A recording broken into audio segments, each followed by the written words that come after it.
I came across this talk by retired pastor, writer, conference speaker, Charles Lowry. I think he did this about 15, 16 years ago, and it's called Captain in the Fog.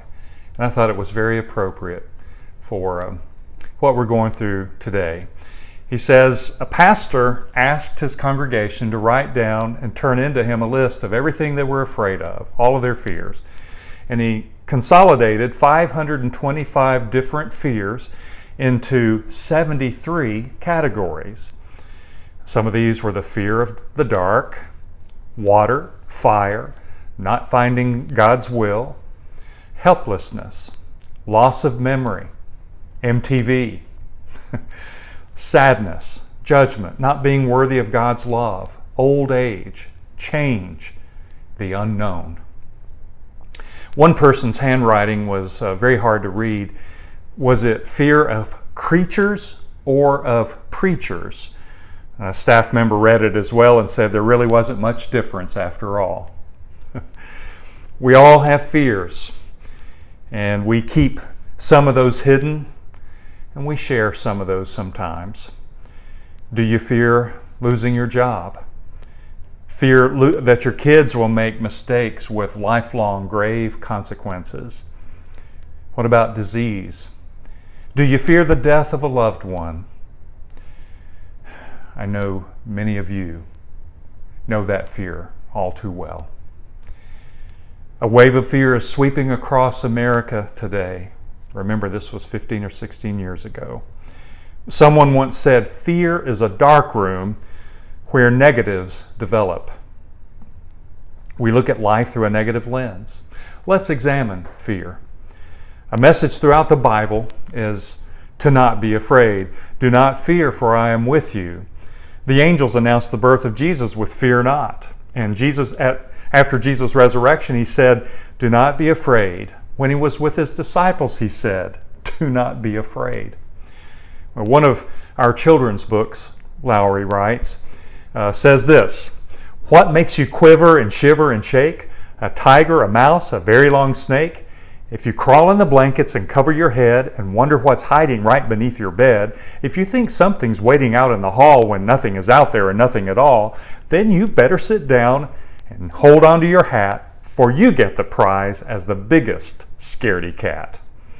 He says after reading this to their girls, they were still afraid at night.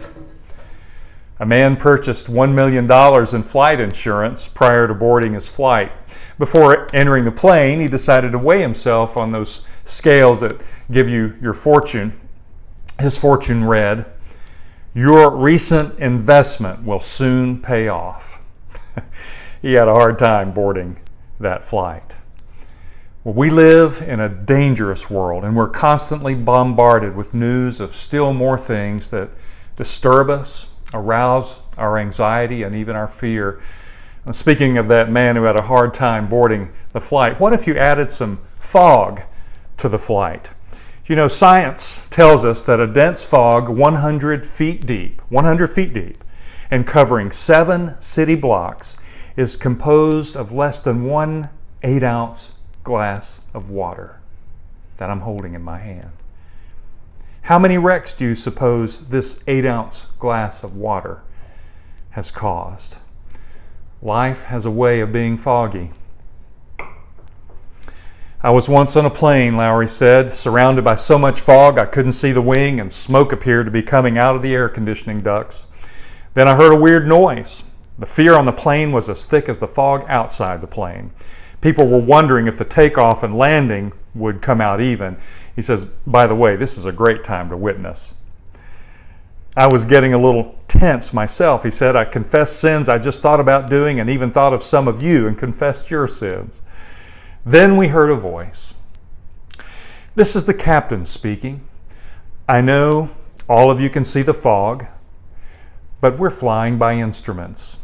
Some of you have reported seeing smoke in the air conditioning vents. This is coming from the high humidity, and what you see is water vapor, which will taper off when the cabin dries out. The noise you heard was the landing gear.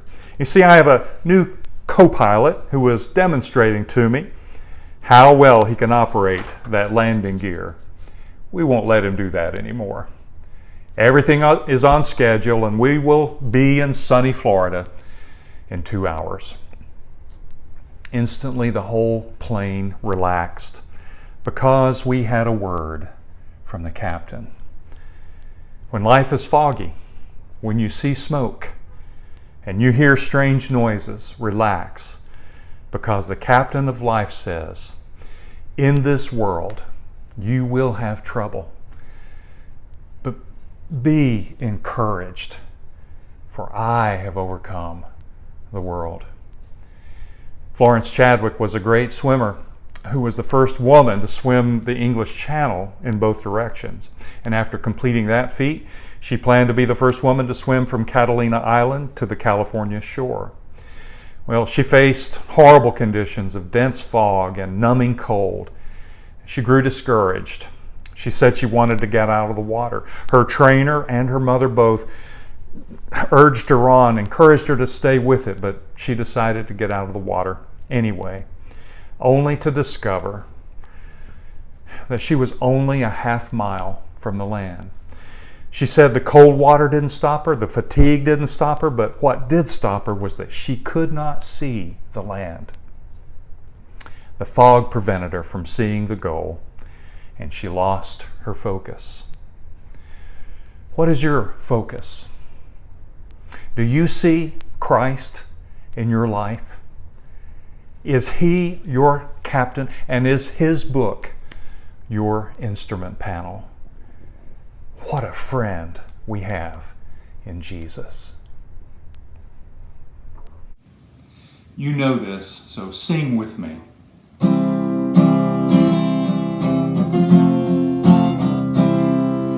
What a friend we have in Jesus, all our sins and griefs to bear.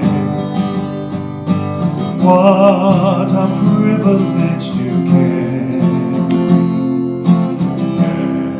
everything to God in prayer. Oh, what peace we often forfeit. Oh, what needless pain we bear. All because we do not carry everything to God in prayer. Have we trials and temptations? Is there trouble anywhere? We should never be discouraged. Take it to the Lord in prayer. Can we find a friend so faithful, who will all our sorrows share? Jesus knows our every weakness. Take it to the Lord in prayer. Are we weak and heavy-laden, burdened with a load of care? Precious Savior, still our refuge. Take it to the Lord in prayer. Do thy friends despise, forsake thee? Take it to the Lord in prayer. In His arms He'll take and shield thee. Thou wilt find a solace there. Take it to the Lord in prayer.